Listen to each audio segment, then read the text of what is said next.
implemented since it's all totally online. What I have up there right now is a Zoom window. That is how we're going to be doing office hours, and I'm going to be talking through that in just a moment. But let's bring up the website here so you can see what's going on. And I currently have it on the student view, so this is what you should see if you sign into your class at this present moment in time. So I have my introduction, who I am, and how you can get a hold of me on the school's phone number and even the email address. But I would prefer if you use the inbox over here to contact me, because that actually comes through to my computer a lot easier at home than the school's email. The school's email will get to me eventually, but it doesn't always happen as fast as Canvas does.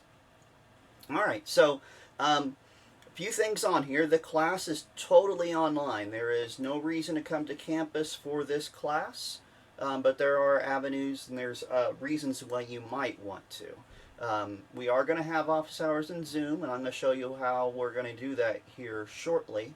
But I want to just go over the entire syllabus here. So I have everything on here that we possibly need. Your textbook is listed. I do encourage you to have access to it, but you'll see that I actually have another avenue for that as well. Alright, so what I'm going to do first is talk about our office hours. There's nothing to click on, and even here under Zoom, you won't necessarily see anything at all. It might pop something up here. Okay, no, it's not going to show anything. I didn't want it to. What we're going to be doing, at least at the start of the semester, we might change this midway because this might be a colossal failure, but we're going to try something somewhat new. I always have students that they're a little bit leery about coming to office hours because there might be too many people in there. So what I'm doing is setting it up so you can actually reserve a time.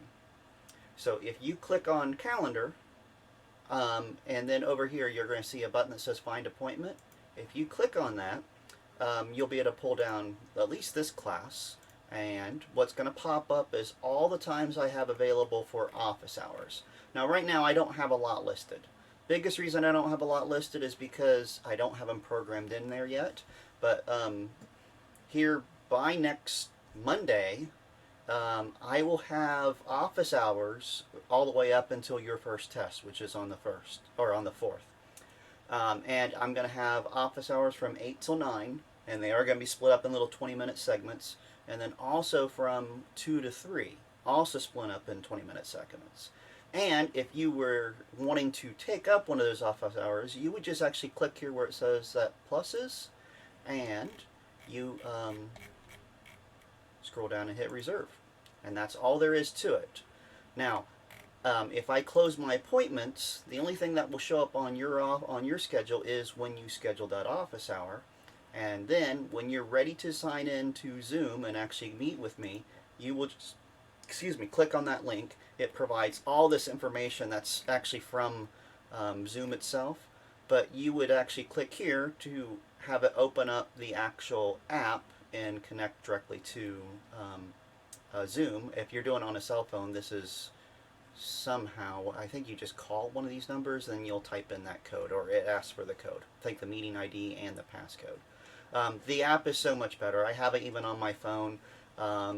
You bring up Canvas on your phone, click on that little meeting ID, and it seems to work pretty well. At least I thought it worked well enough.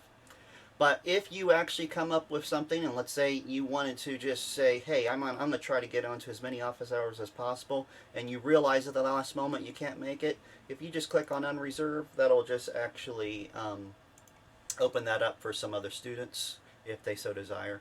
And when you click in, it might not let you in right away because I have it set up with a waiting room. And that's simply because if I have other students in there, I'm not going to force them to leave to make space for you, and I'm going to make sure they're okay with me connecting. So if you are leery about talking with other people, you'll be able to wait your turn essentially.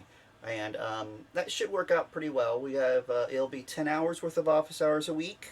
I don't see a need to actually expand that too much, but we might find it that's necessary. Alright, let's go back here to our class.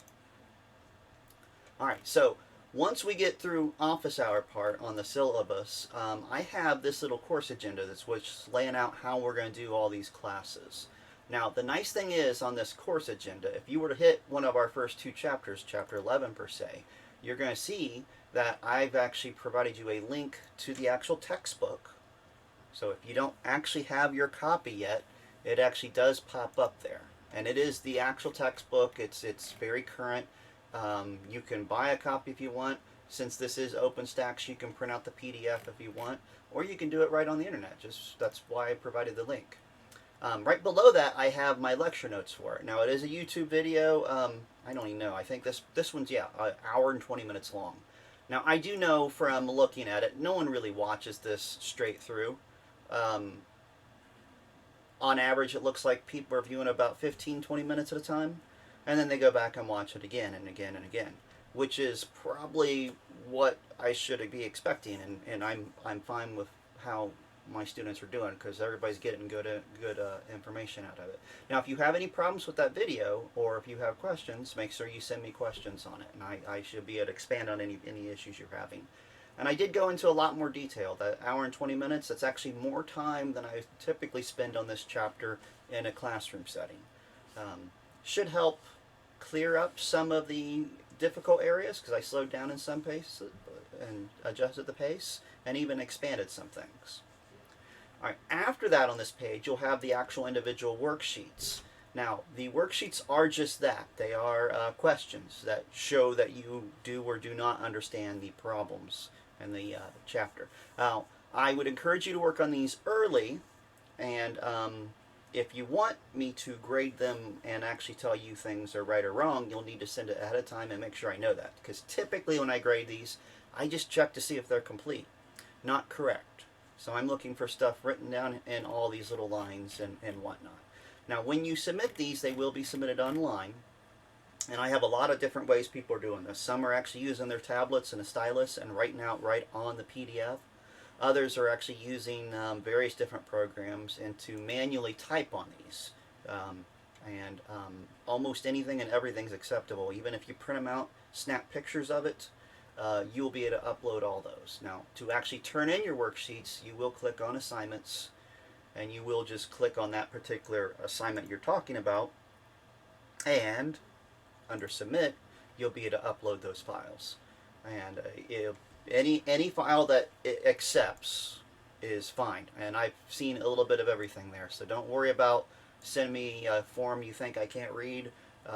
Canvas does a really good job of getting that to me in a way I can make out.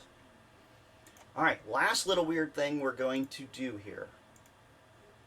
The test and such. If you notice here, I have the test and right next to it a study guide. I'm going to show you the study guide here first, because the study guide's a little bit more useful. It is essentially a test. It's an old version of the test or a similar version. And right now, this first one has got, I think it's 30 questions. Yeah, and the real test will only have 25. I have all your tests having 25 questions. And these are similar questions. They're different enough that I can guarantee if you went through and tried to memorize just these, you would do very poorly on the actual test itself. But they are at least similar. Now, you can just go through there and do that. I'm not actually even tracking people's results. So let's say I wanted to do this and just said submit. That's not going to be a problem whatsoever. It just told me I'm going to do bad. And it's going to give us the results. It's going to tell us if we were correct and whatnot.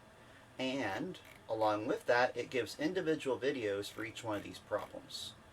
And it is just me working through that particular video. That's actually what up here at the top, you see this YouTube playlist? That's what that is showing, is that YouTube playlist is showing me work through each and every single one of the problems on this test. Take your time with that. That, as I know from past experience with this class being online, that's where I'm getting most of my studying from my students. They're taking their time with these practice tests on those problems, and it seems like it's working out really well. Alright, now when it comes time to actually take your test, and your first test, bring up the calendar here, is on the 4th. It's test 1. You will not see it in that same manner, at least not perfectly that same manner. Alright, what I mean by that? Oh, great, I broke it. There we go. Alright, so if I click on test 1 right now, it's going to pop up and tell me this quiz is locked. And it doesn't show anything useful here. Alright, but your first test is in something called Honor Lock. And right now, if you click on Honor Lock, the only thing you're going to get is the practice quiz. And that's simply because the other ones are not open yet. They're in there, they're ready to go, they're just not available until the day of the test. But I do encourage you to bring up Honor Lock and do the practice quiz. And just hit launch. What that's going to do is just make sure your browser is going to handle everything, because it does want Chrome, and it's going to check and make sure all of your hardware is acceptable. So it's going to tell you what we're allowing on the test. And when you launch this, it's going to pop up a nice little window and make sure your camera's working. It's going to tell me I have to close some of these tabs. And then, oh, it can't see my camera because I'm using the other app. But it does need a webcam to actually be useful. So make sure that you actually have a webcam before you get going in there. And if you need a webcam, the school still has a limited number that they have available. So I think it's just contact Distance Learning Help, DL Help, and let them know. And I think they have an avenue to get that problem taken care of. But you will need that on, go back here to the calendar, on the 4th. Now the nice thing about the actual test, if I go back here to our course and bring up that particular test, you will see it says it's available from midnight till midnight.